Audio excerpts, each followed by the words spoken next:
Янка Купала, Якуб Колас, Максім Гарэцкі, Кузьма Чорны – гэта не проста імёны нацыянальнай літаратуры.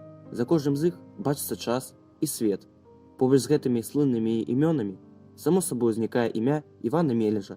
Больш таго, яно ў гэтым радзе ўжо замацавалася, сцвердзілася.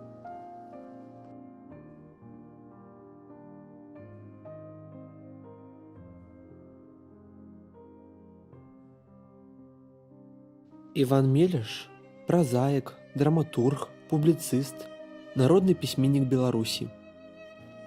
Нарадзіўся Іван Мелеш на Палесе, у вёсцы Глінішча, Хвойніцкага раёна Гомельскай вобласці. Працягваючы і развіваючы нацыянальныя літаратурныя традыцыі, творча выкарыстоўваючы вопыт сусветнай прозы, Іван Мелеш напісаў раманы, якія сталі гонарам нацыянальнай літаратуры, якія вызначаюць яе высокі мастацкі ўзровень, сцвярджаюць найбольш жыццёва важныя і эстэтычна найбольш перспектыўныя шляхі яе развіцця, творы, якія ў сённяшняй сітуацыі годна мацуюць нашу нацыянальную ідэнтычнасць. «Людзі на балоце» – славуты раман пісьменніка, першы з цыкла «Палеская хроніка». Гісторыя кахання Васіля і Ганны, якая хвалюе не адно пакаленне чытачоў, пачынаецца якраз у той час, калі беларуская вёска перажывала страшэнны злом.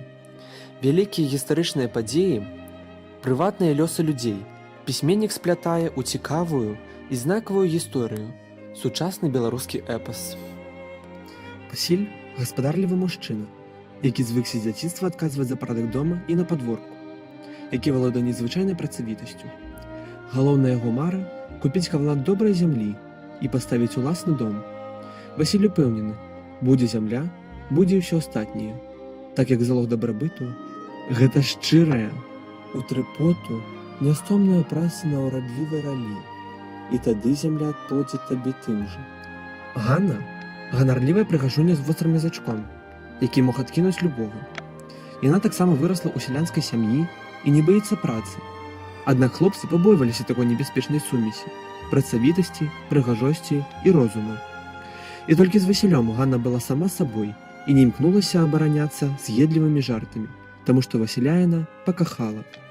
Больш падрабязна даведацца пра жыццё герояў вы зможаце, калі прачытаеце трылогію «Палеская хроніка».